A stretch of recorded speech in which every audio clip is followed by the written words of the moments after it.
अब क्या है कि पहले की सोच और अब की सोच में फ़र्क है। हमारे जो पेरेंट्स थे उनके टाइम पर था, नौकरी की, जब रिटायर हुए पैसा आया, मकान बनाया, गाड़ी खरीदी, और उसके बाद जीवन जो है 60 में रिटायर, उसके बाद जो भी 15 साल 20 साल 30 साल रहना है उसमें आराम से अपना जीवन, पेंशन भी मिल रही है। अब सोच उलट गई। अब क्या है कि 20-25 साल की उम्र में घर भी ले लिया, गाड़ी भी खरीद ली, सबकी ईएमआई चालू हो गई। आप मुझे सजेस्ट करो कि what is the right time to buy a home और हाउस। सही टाइम क्या है? ईएमआई पे घर को खरीद लेना चाहिए और उस ईएमआई के बोझ के तले हमेशा टेंशन में रहना चाहिए, या फिर पुराना फंडा जो था, या आपके पॉकेट में ज़्यादा पैसा हो जाए तब जाके घर खरीदना चाहिए?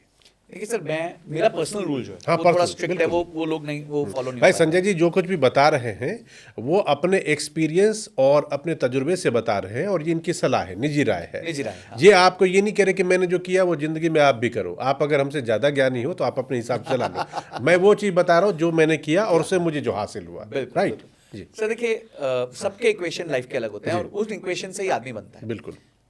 मैंने जब अपना करियर स्टार्ट किया था तो जिस घर पे मैं, बॉम्बे में मेरे फादर का घर है, उसमें उस दिन मैं उस घर को उधार के साथ भी नहीं खरीद सकता था। अच्छा अगर मैं उधार लेने जाता बैंक के पास तो बैंक इतना उधार भी नहीं देता मेरे को, मेरी इतनी तनख्वाही नहीं थी अच्छा, कि मैं अपने फादर का घर खरीद पाता। 2008 की बात कर रहा हूँ। ठीक। आज 2024 है, 25 है, अब तो 25 चालू हो गया। मैं उसी घर को अपने कैश इन बैंक से, जो मेरे पास वेल्थ है, जी, उससे 5 बार खरीद सकता हूँ। अच्छा।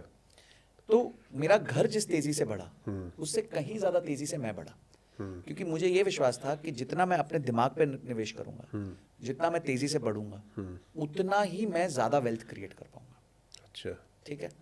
अगर मैं वो पैसा रोक के घर पे डाल देता तो मैंने जो शुरू में कोर्सेज किए वो मैं नहीं कर पाता। मैंने जिस स्पीड से जॉब्स में जंप लिया मैं नहीं कर पाता, क्योंकि मेरे को हमेशा डर होता मेरी अगले महीने ईएमआई है। तीसरा, मैं जब मैंने जॉब स्विच मारा और दिल्ली आया, मैं वो डिसीजन नहीं ले पाता, क्योंकि मेरा बॉम्बे में घर होता, फिर मेरा सर दर्द होता, उसका रेंट वेंट ये। तो मैंने ना उस चीज को अपनी आंखों के सामने देखा, उस अनईजीनेस को अपनी आंखों के सामने देखा। ईएमआई का। हाँ, तो मुझे ना थोड़ा सा इससे परहेज है। बाकी भारत में क्या है कि आपको बहुत कम रेंट पे घर मिलता है। मैं आपको बताता हूँ, मैंने दिल्ली में जब आया था 2014 में, एक सोसाइटी में, best society of south Delhi में मैंने घर लिया था, अपार्टमेंट कॉम्प्लेक्स। अभी आप अपने घर में रहते हो, रेंट पे रहते हो? रेंट पे रहते हो? बिल्कुल। घर खरीद सकते हो बावजूद इसके आप रेंट पे रहते हो? जब आप कोई चीज कर सकते हो और वो नहीं करते हो, उसे ताकत कहते हैं। हाँ, बिल्कुल बिल्कुल बिल्कुल। तो मैं जब आया सर 2014 में दिल्ली, तो मैं बेस्ट सोसाइटी में था, आरकेपुरम में। 2 बेडरूम का घर मेरा 38,000 रुपये भाड़े से स्टार्ट हुआ, 40 गया, 42 गया। जैसे 42 गया, मैंने ओनर को बोल दिया मैं जा रहा हूँ, उसने वापस 38 कर दिया। अच्छा, ठीक है, क्योंकि अच्छा टेनेंट हूँ, टाइम पे पैसा दे रहा हूँ, धमाल नहीं मचा रहा, कोई प्रॉब्लम नहीं कर रहा। ठीक। सर कट टू टुडे, आज 2025 है, 11 साल हो गए, मैं उससे बेटर लोकेशन में आ गया, ईस्ट ऑफ कैलाश में। मानोगे आप? हाँ बिल्कुल, बेटर लोकेशन। हाँ, अब मैं एक प्रॉपर घर जो होते हैं उसमें, बिल्डर फ्लोर में, जो मुश्किल से 5 साल पहले बनी है, ठीक है। 3 बेडरूम का घर है, 1600, ये 200 गज का, 1600-1700 स्क्वायर फीट का, और मेरा भाड़ा 75,000 है सर। तो 10 साल पहले आप 2 बेडरूम का 40,000 देते थे, आज 75। आज 10 साल बाद 3 बेडरूम का बेटर लोकेशन में 75,000 रुपए दे रहा हूं, और वो घर है 4.5 पौने 5 करोड़ का। 4.5-5 पौने आराम से हो गए। ठीक है, 200 गज का घर है, east of Kailash, prime location. तो मैंने कभी अपने एड्रेस पे कॉम्प्रोमाइज नहीं किया, क्योंकि मुझे पता है कि मैं तो उस एड्रेस को मुश्किल से 1.5-2% पे ले रहा हूँ, और बचा हुआ पैसा मैं घुमाऊंगा बढ़िया से फुल स्पीड में। तो मुझे लॉजिकल नहीं लगा अभी तक। तो मेरी मम्मी भी बहुत नाराज होती है मेरे पे, बेटा घर होना चाहिए, घर होना चाहिए, घर होना चाहिए। तो मैंने उनको बोला, एक ही चीज़ बोली कि जिस दिन मेरा कॉर्पस का 20% में मैं एक अपना मनचाहा घर ले पाऊंगा, उस दिन मैं घर ले लूंगा। तो उन्होंने बोला, तेरा कॉर्पस का टारगेट क्या है फिर? मैंने एक नंबर दिया, इतना। मतलब बोलती ठीक है, मैं बस एक ही पूजा करूंगी कि तेरे को एक कॉर्पस मिल जाए। मतलब चलो अच्छा है, मम्मी को भी अब क्लैरिटी हो गई, गोल क्लैरिटी हो गई। कॉर्पस का कितने परसेंट? 20%। 20%। यानी कहने का मतलब आप ये कह रहे हैं कि रेंट पे रहो, कोई दिक्कत नहीं है, अच्छे लोकेशन पे अच्छा पैसा दे के रह लो, और जो चाहते हो कि ऐसा घर मेरा होना चाहिए, तो अपना कॉर्पस बनाओ, चाहे आप स्किलिंग करके बनाओ, इन्वेस्टमेंट करके बनाओ, जैसे भी बनाना है, पैसा इतना जमा करो कि उसका 20% में तुम्हारा वो मकान आ जाए। जिस दिन ये सिचुएशन आती है उस दिन घर खरीद। ठीक है, अब ये हो गया एक इक्वेशन, ये है आइडियल इक्वेशन। Ideal equation. अब आप ये समझिए कि इससे मैंने क्या किया, इससे मैंने अपने ऊपर प्रेशर बनाया कि मेरे को अपनी इनकम बढ़ानी है। राइट। इससे मैंने अपने लाइफ का स्ट्रेस खत्म किया कि मुझे ईएमआई देनी है। सर, वो तो आज- जीरो हो गया। वो तो जीरो हो गया। आज मुझे 75,000 का घर है, खुदा ना खास्ता मेरी इनकम कम हो जाए तो मैं 30,000 में चला जाऊंगा। मेरा क्या जाता है, मेरे को तो बोरिया बिस्तरा उठा के जाना है। ठीक है, प्रॉब्लम तो ओनर की है। तो अच्छा, ओनर भी देखो कैसे होते हैं, जैसे he is a very gentleman old व्यक्ति हैं। तो मैंने अगस्त 2022 में घर लिया, तब 70,000 किराया था। 2 साल का लॉक इन था, 2 साल मेरा रेंट नहीं बढ़ने वाला था। ठीक। तो अगस्त 2024 तक मेरा रेंट ही नहीं बढ़ा, ठीक। और फिर जब बढ़ा तो 75,000 करा उन्होंने। ठीक है। उन्होंने बोला 77 करते, मतलब 75 करते, वो मान गए। अब 2 साल के लिए फिर से लॉक इन है। हाँ, तो इफेक्टिवली मेरा 4 साल में रेंट 70,000 से सिर्फ 75,000 है। 75,000। Right, right.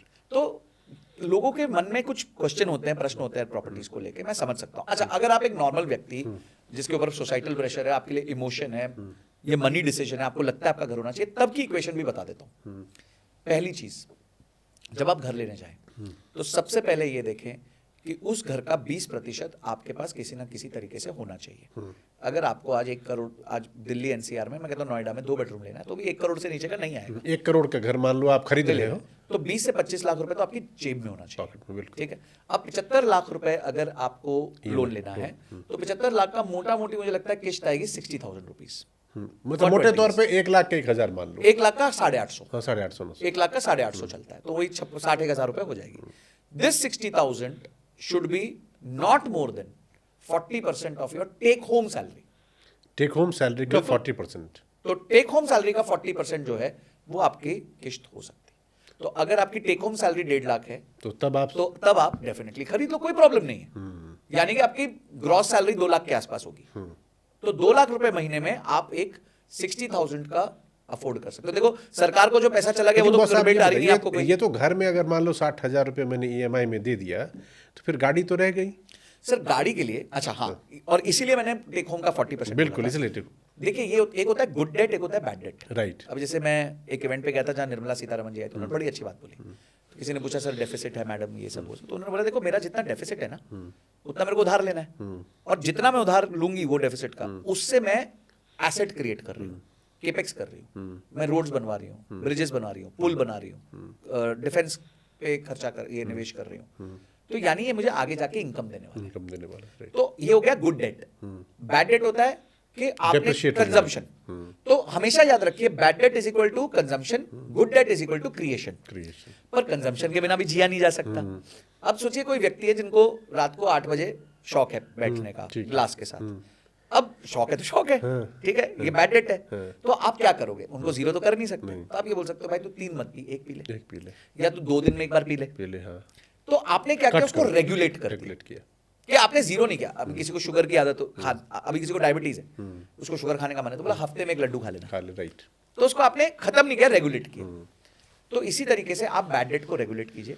टेक होम का 15% आप बैड डेट की ईएमआई बना लीजिए। अच्छा, टेक होम का 15% अब बैड डेट की ईएमआई बना लीजिए। अच्छा, बस हो गया।